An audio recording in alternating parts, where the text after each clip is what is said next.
Hello, my dear student. Welcome to this class. This is chapter 2, Physical Features of India and Geography. The subtopic is the Northern Plains.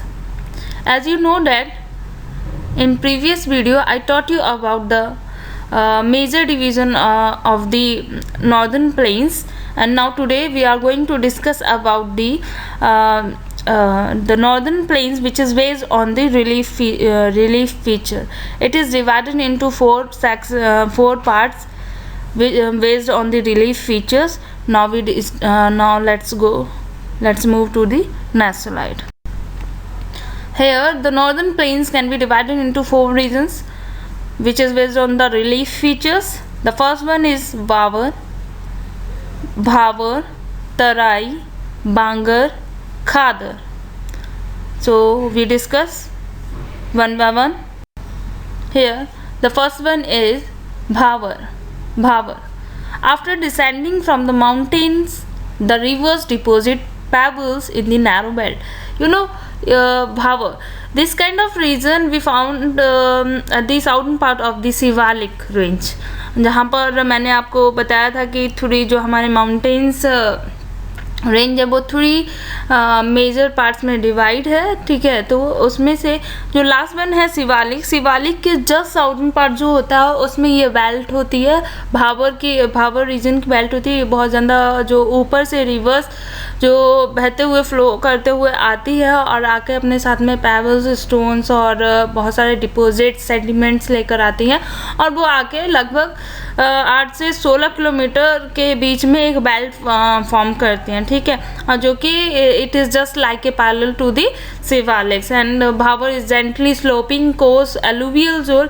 Obviously अब जब ये mountain area से flow होके आ रही है reverse और अपने साथ में सेडिमेंट्स ला रही है, तो ये जो जोन होता है वो बहुत ज़्यादा एलुवियल होता है, बहुत फर्टिलिटी यहाँ पर होती है, ठीक है।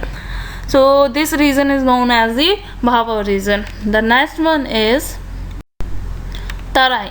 आफ्टर दी भावर जो भावर जोन है वहाँ पे क्या होता है, जो सेडिमेंट्स हैं और जो डिपॉजिट्स हैं उसमें डिसअपियर हो जाती है ये reverse.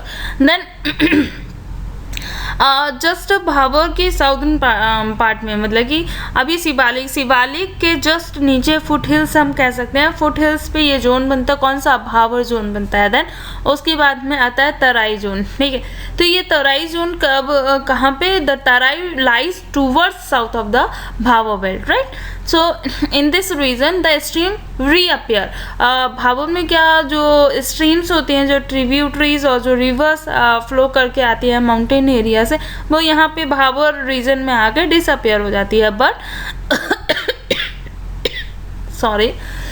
But in Terai region they again reappear and make a wet, swampy and marshy region, and this region was full of forest and wildlife, ठीक है। तो एक टाइम पीरियड में ये जो रीजन था, तराई रीजन था, बहुत ही ज़्यादा, मतलब कि यहाँ पर नेचुरल वेजिटेशन अच्छा था। बट जब पार्टीशन हुआ तो माइग्रेशन की वजह से अब यहाँ पे एरियाज़ को, ये जो वाइल्ड लाइफ और फॉरेस्ट यहाँ पे अच्छे अमाउंट में था, उसको क्लियर करके और इसे कन्वर्ट कर लिया गया एग्रीकल्चर लैंड में, और साथ साथ में सेटलमेंट के लिए, ठीक है। तो ये तो था हमारा Terai region. Then after that Bangar. It is the largest part of the northern plain and it is composed of the oldest alluvial soil, ठीक है। बांगर और खादर, ठीक है। तो बांगर की हम बात करते हैं, तो जो बांगर होता है कि हमारी जो रिवर फ्लो करती है, रिवर के जो हम कह सकते हैं कि इनके जो बाउंडेड मीन्स जो रिवर फ्लो करता है उसकी जो किनारे साइड में, जो इनकी किनारी दोनों साइड में होती है, उसके आसपास का जो एरिया होता है वो खादर होता है, क्योंकि वो बार बार रिन्यू होता है, बार बार वो, मतलब कि अब फ्लो जहाँ पे फ्लड आ रहा है, फ्लड की वजह से बार बार वहाँ की जो फर्टिलिटी है वो चेंज होती रहती है, ठीक है। बट ये जो बांगर है इसे ओल्डेस्ट एलुवियल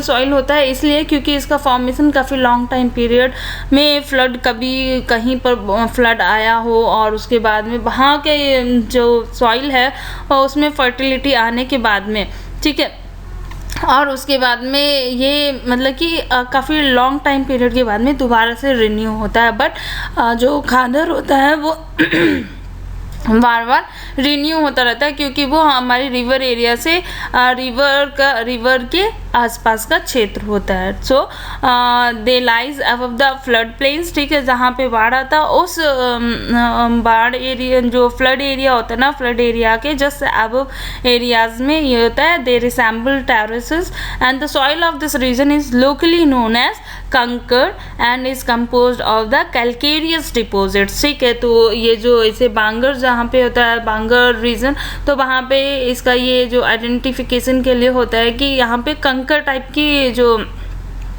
डिपॉजिट्स होते हैं उस टाइप के होते हैं। एंड यहाँ का डिपॉजिट जो बनता है वो कैलकेरियस डिपॉजिट से ये बांगर रीजन बनता है, ठीक है। Then Khadar the flood plains formed by the younger alluvium are called Khadar, ठीक है। तो मैंने अभी आपको बताया जो रिवर है और रिवर के आसपास का जो एरिया है, तो वो फ्लड प्लेन्स एरिया जहाँ पे बार बार जो वाटर का लेवल अगर इंक्रीज होता है रिवर में, तो पानी जो रिवर है, रिवर के किनारों से भी बाहर आ जाता है, ठीक है। तो उस एरिया में बार बार वो जो एलुवियल है वो रिन्यू होता रहता है, और इसीलिए इसे न्यू alluvial soil भी कहते हैं। तो this region is known as Khadar and the soil in this region is renewed every year and is highly fertile. And next one, this region is very suitable for the intensive agricultural activity. As you know that कि जहाँ पर fertility जितनी ज़्यादा होगी वहाँ पे agriculture activities के लिए भी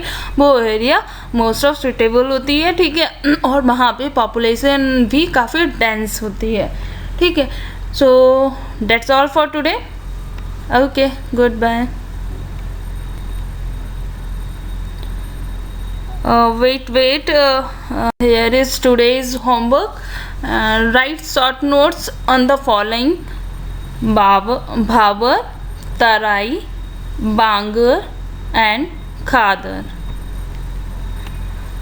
And that's all for today, and tomorrow we will discuss about the Peninsular Plateau.